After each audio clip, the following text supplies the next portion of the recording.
ప్రియులరా, మనకు ఈ దినము ఇవ్వబడినటువంటి అంశము ప్రార్థనాభ్యాసము. లూకాసు వార్త 22వ అధ్యాయము 37 నుండి 46 వచనాలు మనము చదువుకున్నాం. అయితే ఇది చాలా చాలా శ్రేష్టమైనటువంటి అంశం, ఒక మంచి సంఘటన. దీనిని నలుగురు సువార్థికులు కూడా ఈ యొక్క పరిశుద్ధ గ్రంథములో వ్రాయడం జరిగినది ప్రియులారా. మిగతాది ఎక్కడంటే మత్తయి సువార్త 26వ అధ్యాయము 36 నుండి 46 వచనముల వరకు, మార్కు సువార్త 14వ అధ్యాయము 32 నుండి 40 వచనముల వరకు, అదేవిధంగా యోహాను సువార్త 18వ అధ్యాయము 1 నుండి 11 వచనముల వరకు. ఇదంతా కూడాను ఈరోజు మనం చదువుకున్నది లూకాసు వార్త 22వ అధ్యాయము 37 నుండి 46 వచనాల వరకు. ఇవన్నీ కూడాను, ఈ వర్సెస్ అన్నీ కూడాను గెస్సెమనే తోటలో ఆయన చేసినటువంటి విజ్ఞాపన. అందరికీ తెలిసిందే కదా, గెస్సెమనే తోటలో ఆయన చేసినటువంటి, మన కొరకు ఆయన చేసినటువంటి విజ్ఞాపన. ఆనాడు ఏదేను వనములో మొదటి ఆదాము దేవునితో ఉన్నటువంటి మంచి సత్సంబంధాన్ని, సహవాసాన్ని, నెమ్మదిని, క్షేమాన్ని, సమాధానాన్ని పోగొట్టుకొని ఆజ్ఞాతిక్రమము చేత పాపము ఈ లోకములోనికి వచ్చింది ప్రియులారా.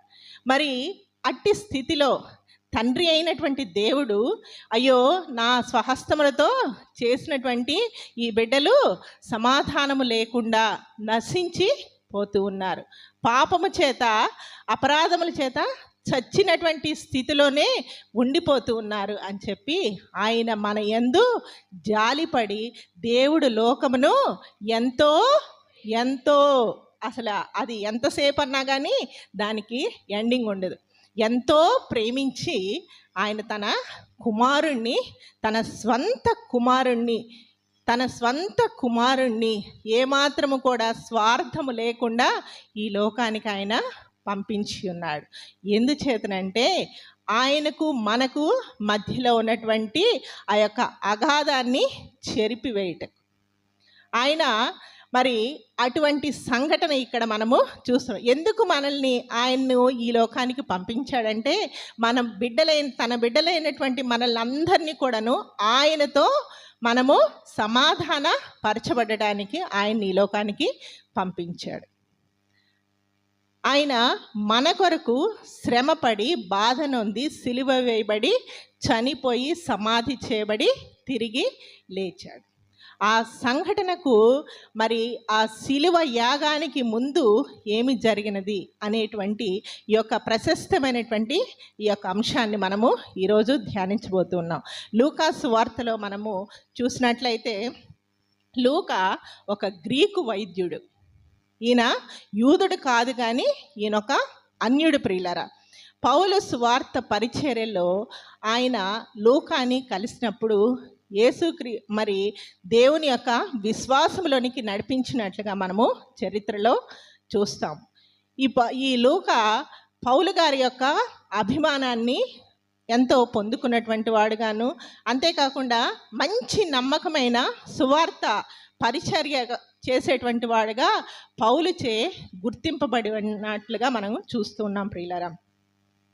మరి ఈ సువార్త భాగాలు మనం చూసినట్లయితే, మత్తయి సువార్త యేసు యొక్క రాజరికాన్ని, మార్కు సువార్త ఆయన యొక్క సేవాతత్వాన్ని, మరి లూకా సువార్త మరి ఆయన యొక్క మానవత్వాన్ని, యోహాను సువార్త ఆయన యొక్క దైవత్వాన్ని, ఇవి ఆయా సువార్తల్లో క్రోడీకరించబడినట్లుగా మనం చూస్తాం ప్రియులారా.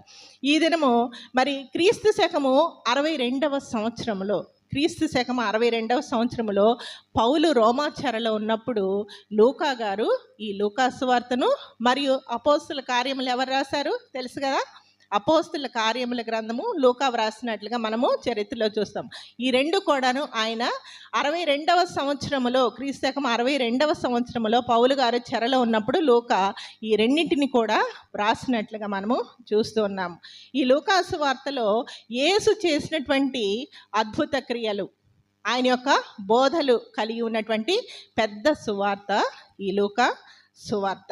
దీనిలో ఇవ్వబడినటువంటి మరి ప్రాముఖ్యమైనటువంటి వాక్యం ఏంటంటే, నశించిన దానిని వెదకి రక్షించుటకు ఆయన ఈ లోకమునకు వచ్చిన అనేటువంటిది మనం చూస్తాం. అది బ్రీఫ్గా లూకా గురించి మీకు చెప్పాలని నేను ఆశపడుతూ మీకు పంచుకున్నాను.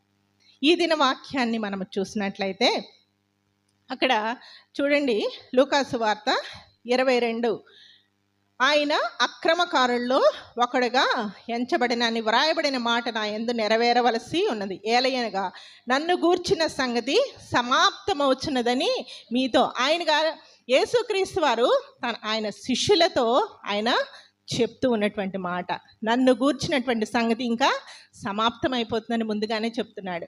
మత్తయి సువార్త 26:2 అంటాడు, ఇక 2 దినముల తర్వాత పస్కా పండుగ వస్తుంది, అప్పుడు నేను సిలువకు అప్పగింపబడతానని ముందుగా తన శిష్యులతో ఆయన మాట్లాడుతూ ఉన్నాడు.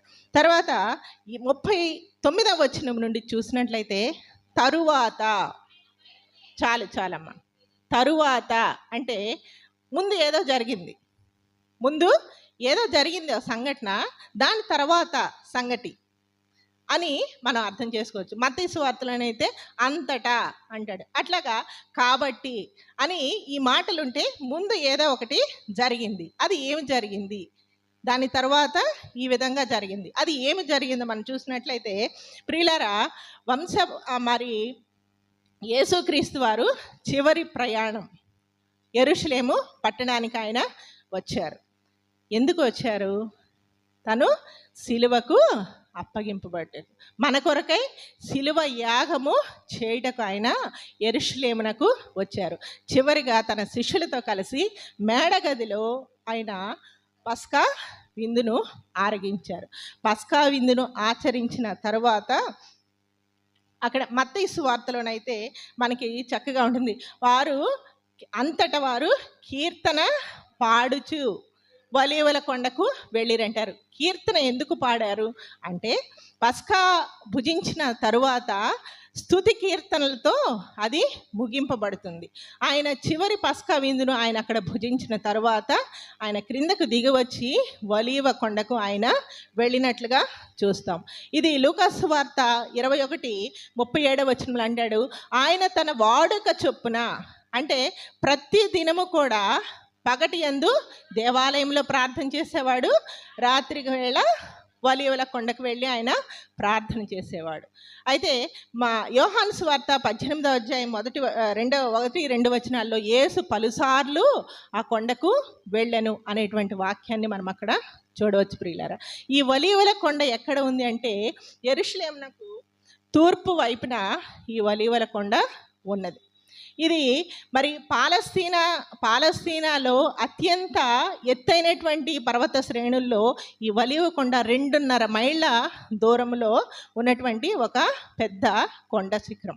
అయితే ఇది అంతా కూడాను ఒలీవ చెట్లతో, దీని కొండ చర్యలన్నీ కూడా ఒలీవ చెట్లతో నింపబడి ఉండటం వల్ల ఇది ఒలీవ కొండగా మరి చెప్పబడినట్లుగా మనం చూస్తాం. ప్రియులారా, ఈయన ఏం చేస్తున్నాడంటే ఒలీవ కొండకు వెళ్ళాడు తన శిష్యులతో.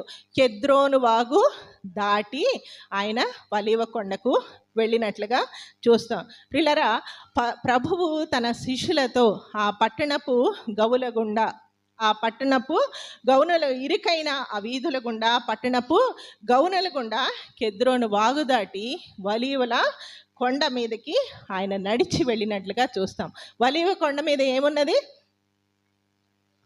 ఒలీవ కొండ మీద మరి ఆయన అక్కడ గెత్సెమనే తోటలో ఆయన ప్రార్థన చేస్తూ ఉన్నాడు. గెత్సెమనే తోటలో ఆయన ప్రార్థించుటకు వెళ్ళినట్లుగా చూస్తాం. అది గెత్సెమనే తోట అనేది బంగారు గుమ్మానికి మరి నేరుగా తూర్పు దిశలో ఉన్న 6 మైలు దూరంలో సుమారుగా 70 గజాల చదరపు మరి విస్తీర్ణంలో ఉన్నటువంటి ఒక తోట. సుమారు 75 ఒలీవ చెట్లు అక్కడ ఉన్నట్లుగా చరిత్రలో మనం చూస్తాం.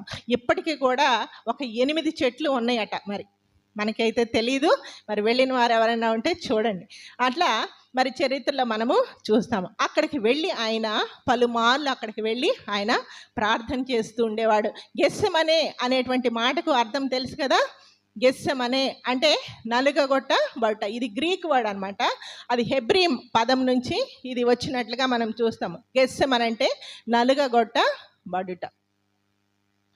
ఆయన ప్రార్థించినటువంటి రాయిని రాక్ ఆఫ్ ఎగోని అంటారు. ఆ రాయి మీదనే ఒక దేవాలయాన్ని కట్టారట. దాన్ని ఏమంటారంటే బెసిలికా ఆఫ్ యాగోని అనేటువంటి ఒక చర్చిని అక్కడ నిర్మించారట. ప్రియులారా, ఏదేను తోట సంఘటన ద్వారా మనకి మరణము సంభవించింది. గెస్సెమనే తోట సంఘటన ద్వారా మనము మరణము నుండి జీవములోనికి నడిపించబడి ఉన్నాం. ఏదేను తోటలో మొదటి ఆదాముకి దేవుని యొక్క సహవాసము, ఆయన యొక్క సమాధానము, ఆశీర్వాదము అన్నీ ఆయన ఇచ్చాడు. కానీ ఆయన ఆజ్ఞాతిక్రమం చేత దానిని అంతటిని కూడాను పోగొట్టుకున్నాడు. పాపము ఈ లోకములోనికి ప్రవేశించింది. అయితే గెస్సెమనే తోటలో కడపటి ఆదాము మరలా ఆ యొక్క సంతోష సమాధానాల్ని దేవునితో మనకి కలుగ చేశాడు ఈ యొక్క అనుభవము ద్వారా. ప్రియులారా, అయితే ఇక్కడ ఇవ్వబడినటువంటి వాక్య భాగంలో ఆయన ఒలీవ కొండకు తన శిష్యులతో కలిసి వెళ్ళాడు. ఆయనతోటి మొత్తం మరి యోధా అయితే రాడు కదా, ఎక్కడో తిరుగుతూ ఉంటాడు. యోధా ఆయన పని ఆయన చేసుకుంటూ ఉంటాడు. ఆ పనిలో ఆయన చాలా బిజీగా ఉన్నాడు.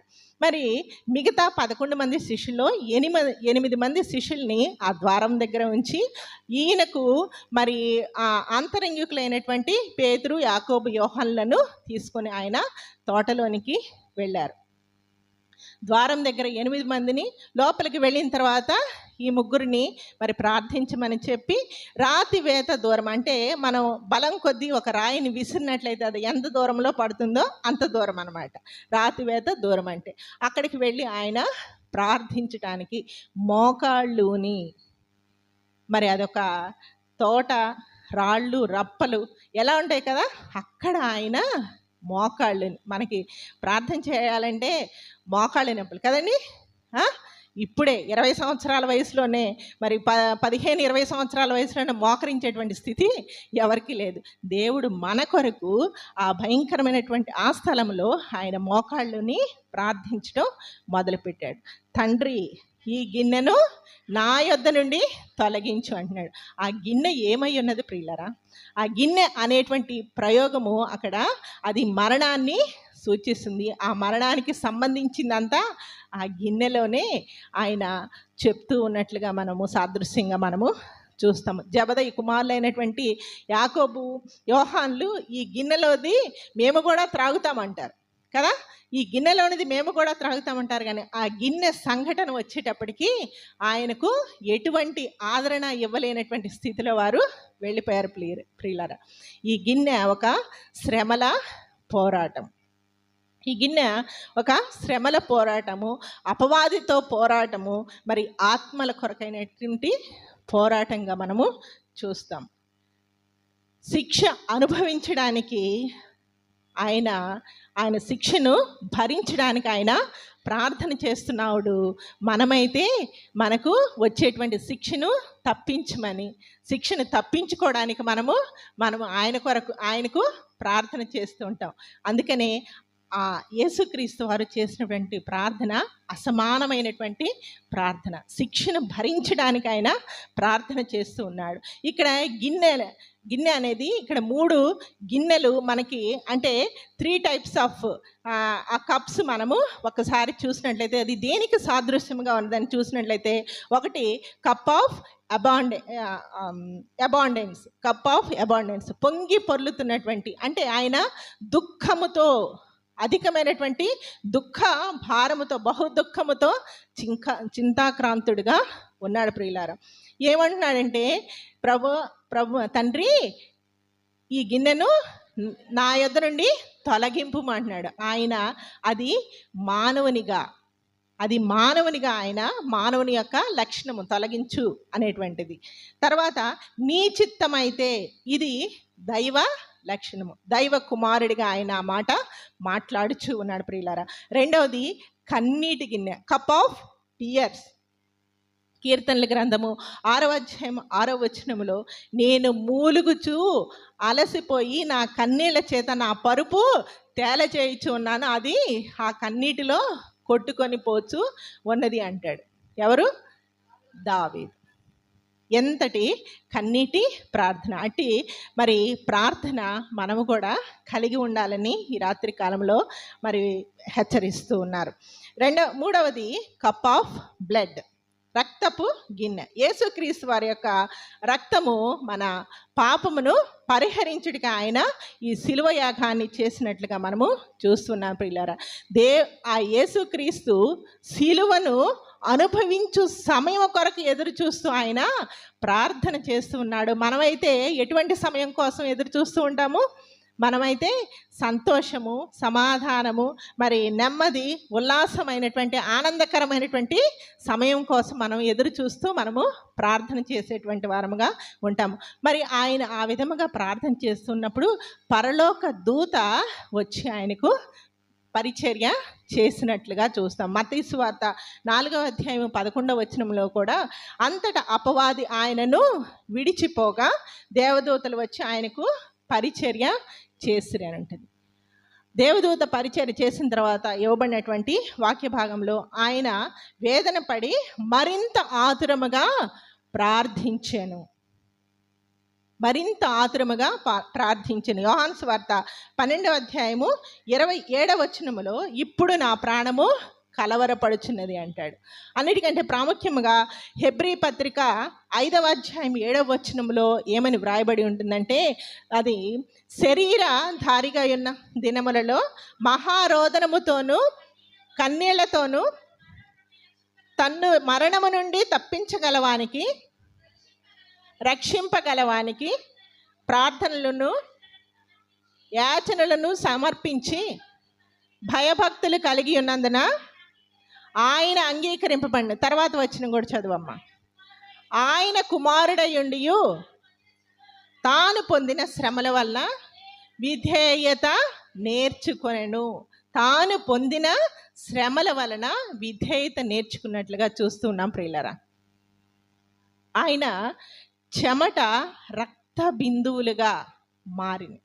ఆయన చెమట రక్త బిందువులుగా మారునంతగా ఆయన ప్రార్థన చేశాడు. చెమట రక్త బిందువులుగా మారటాన్ని ఇంగ్లీష్లో హీమోహైడ్రోసిస్ అంటారు. హీమోహైడ్రోసిస్ అనేటువంటి మాటని అక్కడ మనం జ్ఞాపకం చేసుకోవాలి.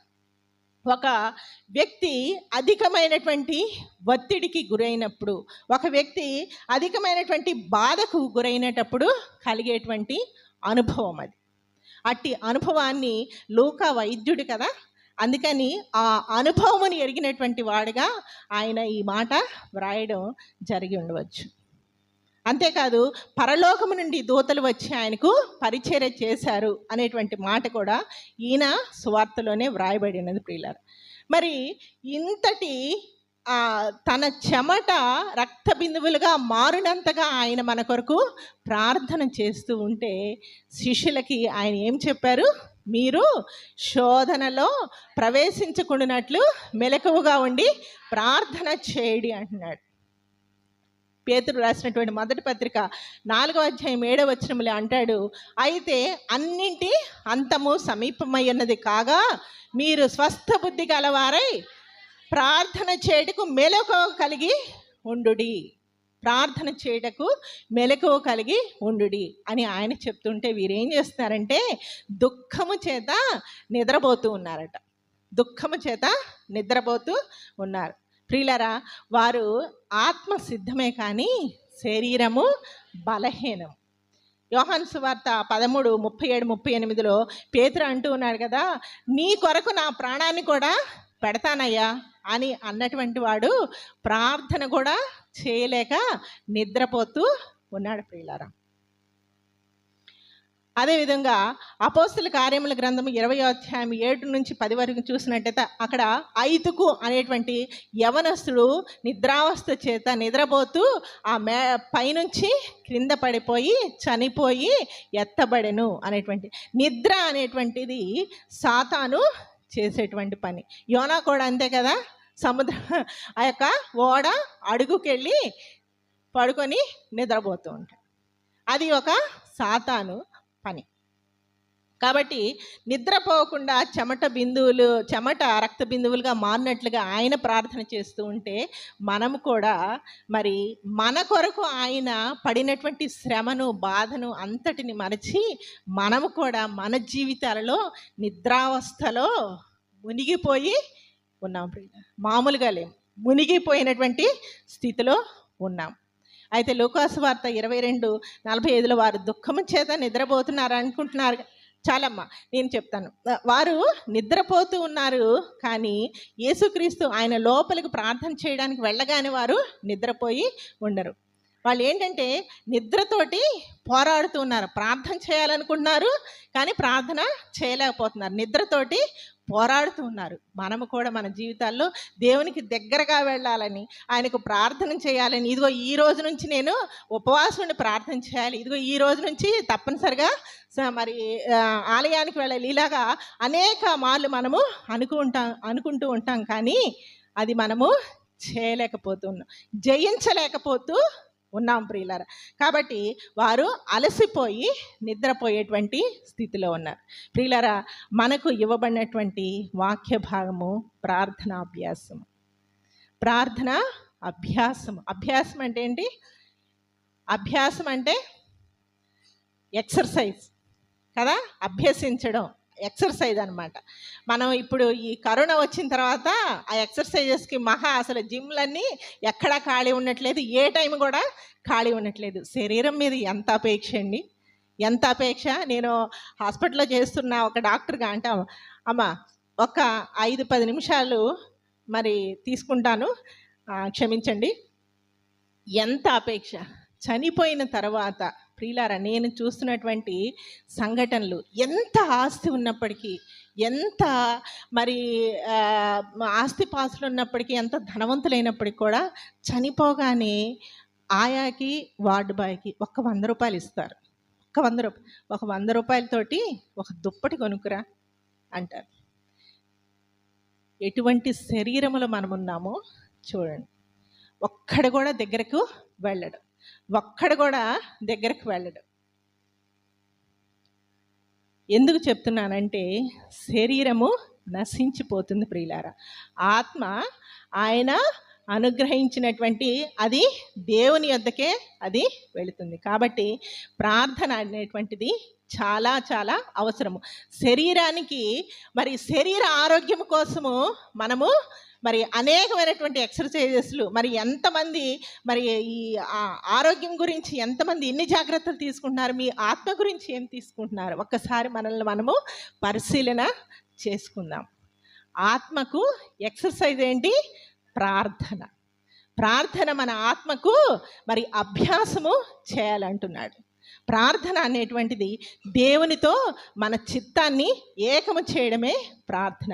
ఇక్కడ ఈయన చేసినటువంటి ప్రార్థన, యేసుక్రీస్తు వారు చేసినటువంటి ప్రార్థన very humble prayer, very humble prayer ఆయన చేసి ఉన్నారు. విధేయతలతో ఆయన ప్రార్థన చేసి ఉన్నాడు. ప్రార్థన చేసినాడు. విసుకక ఓర్పు సహనముతో ఆయన ప్రార్థన చేసినాడు. పట్టుదల కలిగి ప్రార్థన చేసినాడు. ఉపవాస ప్రార్థన చేసినాడు. కన్నీటితో ప్రార్థన చేసి ఉన్నాడు. ప్రవచన నెరవేర్పు కొరకు ఆయన ప్రార్థన చేసినాడు. తండ్రి చిత్తాన్ని నెరవేర్చడ కొరకు ఆయన ప్రార్థన చేసినాడు. ప్రియులారా, అంతటి మరి ఉత్తమమైనటువంటి ప్రార్థన ఆయన చేసినాడు. సాగిలపడి ఆయన ప్రార్థన చేస్తూ ఉన్నాడు. ప్రియులారా, ప్రార్థన మనల్ని ప్రభువుకు దగ్గరగా చేసేటువంటి ఒక సాధనం. ప్రార్థన మనల్ని ప్రభువుకు దగ్గరగా చేసేటువంటి సాధనం. ప్రియులారా, ఆనాడు ప్రార్థన రానటువంటి శిష్యులు యేసుక్రీస్తుతో ఉన్నారు. ఈనాడు ప్రార్థన రానటువంటి క్రైస్తవులు సంఘములో ఉన్నారు. మనము ఎటువంటి స్థితిలో ఉన్నామో మనల్ని మనం ఒక్కసారి పరీక్ష చేసుకోవాలి. ప్రార్థన లేనటువంటి క్రైస్తవుడు నీరు లేనటువంటి మొక్క వలె ఎండిపోయేటువంటి వాడు. క్రైస్తవం అనేది చెప్పుకునేది కాదు, క్రైస్తవ్యం అనేది అనుసరించేది, మనల్ని చూసి ఇతరులు నేర్చుకునేటట్లుగా ఉండేదే క్రైస్తవం. నేను క్రైస్తవురాలను, నేను క్రైస్తవుడను అని మీరు ఎవ్వరు కూడా మనం ఎవరు చెప్పుకోనవసరం లేదు. మన మాట, మన క్రియ, మన తలంపు, మన నడవడిక, వీరు క్రైస్తవులు, వేరుపరచబడినటువంటి వారముగా మనము సంఘములో, ఈ లోకములో జీవించాలని ఆయన కోరుకుంటూ ఉన్నాడు. ప్రియులరా, నాలుక ద్వారా దేవునిని మహిమ పరచటై మరి పరిచినటువంటి విషయమే ప్రార్థన అయి ఉన్నది. అణుశక్తి కంటే, అన్ని శక్తుల కంటే మరి ప్రార్థనా శక్తి చాలా చాలా గొప్పది, చాలా చాలా గొప్పది. Prayer removes darkness from the person, from the home, from the church. ప్రార్థన అనేది మనలో ఉన్నటువంటి చీకటిని వ్యక్తిగతంగా, అంతేకాకుండా మన కుటుంబంలో, మన సంఘాల్లో ఉన్నటువంటి చీకటిని, అంధకార శక్తులను అన్నింటినీ కూడాను పారద్రోలేది కేవలము ప్రార్థన మాత్రమే.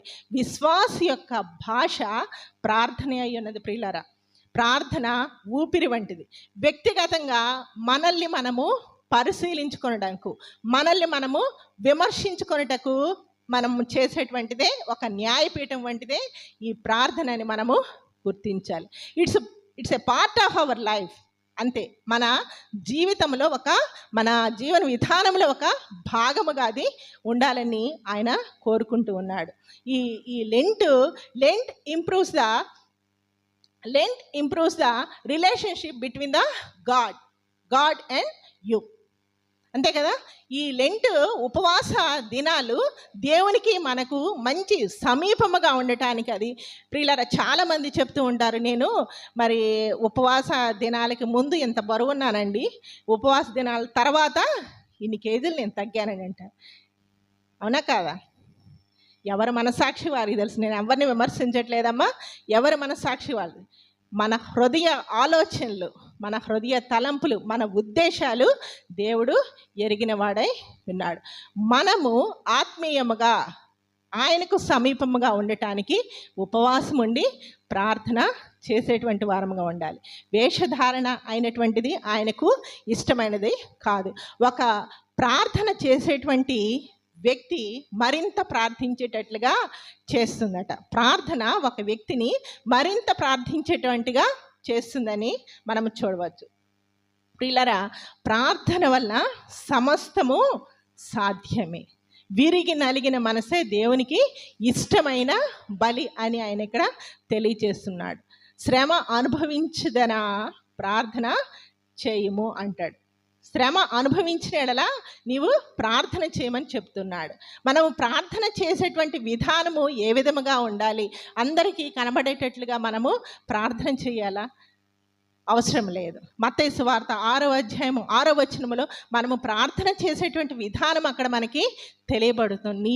నీవు నీ గదిలోనికి వెళ్ళి, అమ్మ చాలమ్మా, ఇది నేను మీకు కోట్ చేయడానికి చెప్తున్నాను. ప్రార్థన చేయనప్పుడు మీరు గదిలోనికి వెళ్ళి అక్కడ 6వ అధ్యాయం 6వ వచనం ప్రార్థన చేసేటువంటి విధానము ఏ విధముగా మనము చేయాలో తెలియజేస్తుంది. ప్రార్థన యొక్క ప్రాముఖ్యత ఏమయ్యనదో పరలోక ప్రార్థనలో మనకి తెలియజేస్తున్నాడు. లూకా సువార్త 11వ అధ్యాయం 1 నుండి 4 వచనాల వరకు.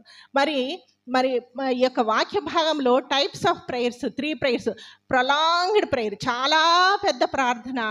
మరి ద్వితీయోపదేశకాండము 2వ దినవృత్తాంతములు 6వ అధ్యాయము 13 నుండి 43 వచనముల వరకు ఇశ్రాయేలుల ఎదుట మోకాళ్ళుని సలోమోను చేసినటువంటి ప్రార్థన అక్కడ మనకి కనబడుతుంది. అది చాలా లాంగ్ ప్రేయర్. షార్ట్ ప్రేయర్ ఏంటంటే సుంకరి చేసినటువంటి ప్రార్థన. ఆయన వైపు కన్నులెత్తి చూచుట కూడా ఆయనకు మరి శక్తి చాలక నేల వైపు చూస్తూ, ప్రభువా పాపినైన నన్ను క్షమించు అంటాడు. సార్వత్రిక ప్రార్థన ప్రభువు నేర్పినటువంటి ప్రార్థన. ప్రియులారా, మరి మనము అసలు ఎందుకు మనం ప్రార్థన చేయాలి అంటే, మనము నాకు వేరుగా ఉండి మీరు ఏమీ చేయలేరు. ద్రాక్షవల్లి తీగలో ఉంటేనే అది ఫలిస్తుంది కదా.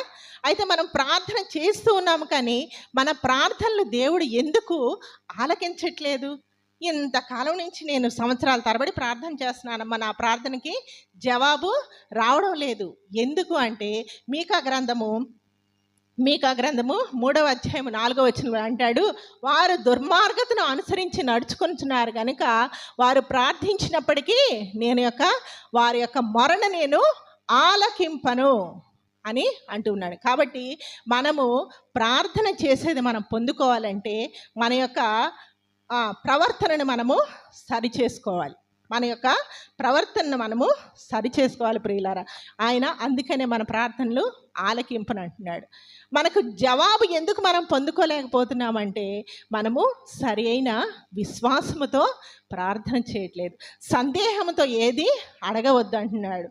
అంతేకాకుండా నాయందు మీరును మీ యందు నా మాటలను నిలిచి ఉండిన ఎడల మీకు ఏది ఇష్టమో అది అడుగుడి, అది మీకు ఇస్తానని అంటూ ఉన్నాడు. మనము శ్రమలు వచ్చినప్పుడే మనము ప్రార్థన చేసేటువంటి వారముగా ఉంటూ ఉన్నాము, కానీ ఆ శ్రమలు మన స్వకీయమైనటువంటి దురాశల చేత వస్తాయి, కొన్ని దేవుని యొక్క పరీక్షల వల్ల వస్తాయి ప్రియులారా. ఈ శ్రమలను మనము సహించేటువంటి వారముగా, శ్రమలను జయించేటువంటి వారముగా ఉండాలంటే మనము తప్పనిసరిగా ప్రార్థన చేసేటువంటి వారముగా మనము ఉండాలి. దినములో 24 గంటల్లో మొదటి గంట ప్రార్థన చేసినట్లయితే మిగతా 23 గంటలు కూడా సంతోషముగా ఉంటామని మరి అందరూ కూడా గ్రహించాలి. కన్నీటి ప్రార్థన. మరి అగస్టిన్ అనే అతను చెప్తాడు, నా తల్లి కన్నీటి ప్రార్థనలో నేను కొట్టుకొని పరలోక రాజ్యం నేను చేరుతున్నాను అని అంటాడు అగస్టిన్ అనే అతను. మార్టిన్ లూథర్ అంటాడు, మొదటి 3 గంటలు నా దేవునివే అంటాడు. బిల్లీ గ్రాహం గారిని, అయ్యా నీ పరిచర్య ఇంతగా వర్ధిల్లడానికి కారణం ఏంటంటే 3 విషయాలండి అంటాడు. 1 ప్రార్థన, 2 ప్రార్థన, 3 ప్రార్థన. ప్రార్థన యొక్క ప్రాముఖ్యత మనకి తెలియబడుతుంది. భక్త సింగ్ గారిని ఆయనే ప్రార్థన అంటారు. ఎందుకంటే ఆయన మోకాళ్ళ మీద ఉండి అసలు రోజుల తరబడి ప్రార్థన చేశారు. అసలు నిద్ర లేకుండా ప్రార్థన చేసిన దినాలు అనేకమైనవి ఉన్నవని మనకి తెలియబడుతుంది. భక్త సింగ్ గారు అంటేనే ప్రార్థన అన్నట్లుగా మనము చూస్తాం. దావీదు మరి ఆయన రాజు అయినప్పటికీ దినమునకు 3 మార్లు ప్రార్థన చేసేవాడు, 7 మార్లు స్తుతి చెల్లించేవాడు. దానియేలు కూడా మరి దినమునకు 3 మార్లు ఆయన ప్రార్థన చేసేవాడు. దానియేలు గ్రంథము 9వ అధ్యాయం 23వ వచనంలో అక్కడ ఆయన ప్రార్థన చేయడకు మొదలు పెట్టగానే ఆ గబ్రియల్ దూత అంటుంది, నీవు బహుప్రియుడవు కనుక నీవు విజ్ఞాపన చేయట ఆరంభించగానే నాకు ఆజ్ఞ అయ్యున్నది, నీ వద్దకు వెళ్ళి సమాధానము నిమ్మనండి. ప్రియులారా, ఈ రాత్రి కాలంలో మన యొక్క ప్రార్థనా జీవితము ఎట్లున్నదో మనల్ని మనం ఒకసారి పరీక్ష చేసుకోవాలి. మనం అనుకుంటాము మేము 10వ భాగం ఇస్తూ ఉన్నాము, మేము రెగ్యులర్గా చర్చికి వెళ్తూ ఉన్నాము, మేము పాస్టర్ గారు వచ్చినప్పుడు కానుక ఇస్తూ ఉన్నాము, అంతటితో అయిపోతుంది, మాకు దీవెనలు వస్తూ ఉన్నాయి అని మనం అనుకోవడానికి వీల్లేదు ప్రియులారా. మనము చేయవలసింది ఏంటంటే తప్పనిసరిగా మనము దేవునికి ఎంత సమయాన్ని దినములో మనము ఇస్తూ ఉన్నాం. నీవు ఇచ్చేటువంటి సమయాన్ని బట్టి నీ ఆత్మ వర్ధిల్లుతూ ఉంటుంది. నీవు దేవునికి ఇచ్చేటువంటి సమయాన్ని బట్టి నీ యొక్క ఆత్మ ఫలిస్తూ ఉంటుంది ప్రియులారా.